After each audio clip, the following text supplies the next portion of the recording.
खबर पिपरिया से। न्यायालय परिसर में अधिवक्ता सूर्यभान सिंह की हत्या का प्रयास और अन्य अधिवक्ताओं पर लगातार हो रहे हमले को लेकर संघ ने मुख्यमंत्री के नाम एसडीएम को सौंपा ज्ञापन। मध्य प्रदेश राज्य अधिवक्ता संघ के आह्वान पर पिपरिया अधिवक्ता संघ ने तहसील परिसर पहुंच अनुविभागीय दंडाधिकारी राजस्व को मध्य प्रदेश के मुखिया शिवराज सिंह चौहान को प्रदेश में बढ़ रहा अधिवक्ताओं पर जानलेवा हमले और मारपीट की घटनाओं को लेकर अधिवक्ता एक्ट बनाए जाने के संबंध में ज्ञापन सौंपा। ज्ञापन के माध्यम से बताया गया कि सिहोरा में अधिवक्ता सूर्यभान सिंह को न्यायालय परिसर में गोली मारकर हत्या करने का प्रयास किया है। न्यायालय परिसरों में अधिवक्तागण की सुरक्षा और प्रदेश में अधिवक्ताओं के साथ हो रही जानलेवा मारपीट के कारण मध्य प्रदेश राज्य अधिवक्ता परिषद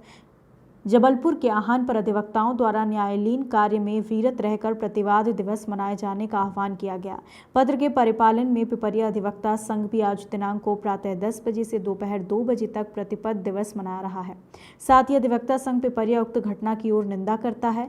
अधिवक्ता संघ न्यायालयिक कार्य में विरत रहकर घटना का प्रतिवाद कर मांग करता है कि शीघ्र ही प्रभावी कदम उठाकर अधिवक्ता प्रोटेक्शन एक्ट लागू किया जाए, अधिवक्ता गणों की जान माल की सुरक्षा की जाए और अधिवक्ताओं को राहत प्रदान की जाए, अन्यथा अधिवक्ता गण आंदोलन के लिए मजबूर होंगे। का कायरना हमला हुआ है,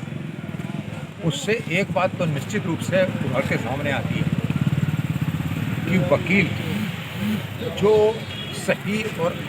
असत्य के बीच में जो भी अपना पक्ष रखता है तो वो तो अपने आप में एक अलग बात है, लेकिन इतनी प्रकार की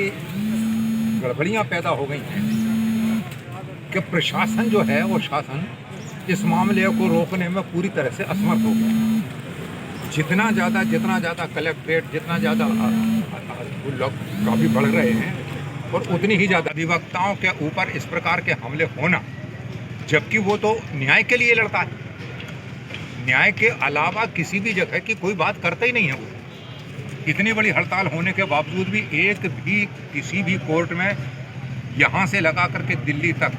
किंच मात्र भी कोई विरोध नहीं जताया गया, लेकिन वो लोगों के लिए लड़ता है और लोगों के लिए जो लड़ता है उसके ऊपर इस प्रकार के हमले होना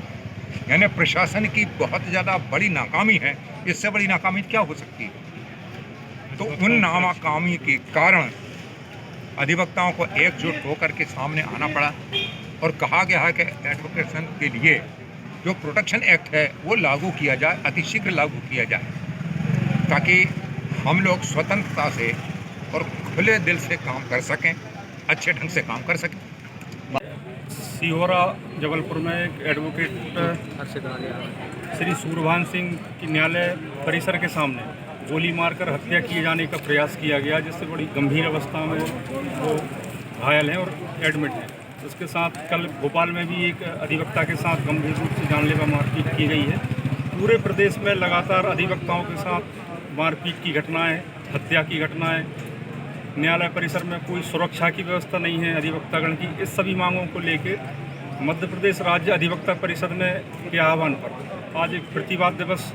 के रूप में हमने मनाया है। न्यायालयीन कार्य सुबह 10 बजे से लेकर 2 बजे तक न्यायालयीन कार्य अधिवक्तागणों ने नहीं किया है और ज्ञापन एसडीएम महोदय को हमने दिया है इस संदर्भ में कि एडवोकेट प्रोटेक्शन एक्ट शीघ्र मध्य प्रदेश में लागू किया जाए, जिससे कि अधिवक्तागणों की जान माल की रक्षा हो सके और जो रोज़ हमले हो रहे हैं न्याय दिलाने का काम जो अधिवक्ता कर रहे हैं उन्हीं के साथ यदि इस प्रकार की गंभीर वारदात होंगी तो ये बड़ी निंदनीय बात है और हम इसकी निंदा करते हैं और एडवोकेट प्रोटेक्शन एक्ट लागू हो ऐसी मांग सरकार से करते हैं। आप तो बहुत टाइम से प्रोटेक्शन एक्ट की मांग कर रहे हैं लेकिन हो नहीं पा रहा है, क्या कारण है उसके पीछे? पूर्व में मध्य प्रदेश शासन ने ये निर्णय लिया था, श्री शिवराज सिंह जी चौहान ने वकीलों की जो एक सभा कराई थी उसमें उन्होंने घोषणा की थी कि हम इसको अगले सत्र में एडवोकेट प्रोटेक्शन एक्ट को लाएंगे, लेकिन उसके बाद विडम्बना है या जो भी कारण है कि एडवोकेट प्रोटेक्शन एक्ट अभी तक लागू नहीं हो पाया है। तो इस ज्ञापन के माध्यम से हम ये मांग कर रहे हैं कि आगामी सत्र में शीघ्र से शीघ्र ये प्रोटेक्शन एक्ट लागू हो और यदि लागू नहीं होता है तो पूरे मध्य प्रदेश में अधिवक्तागण चरणबद्ध तरीके से आंदोलन करेंगे। खबर भारतवर्ष के लिए पिपरिया से नवनीत परसाई की रिपोर्ट। अपने शहर, अपने प्रदेश की ताज़ा खबरों के लिए लाइक करें, शेयर करें, सब्सक्राइब करें और हाँ, बेल आइकन दबाना ना भूलें, क्योंकि खबर हमारी, फैसला जनतंत्र का।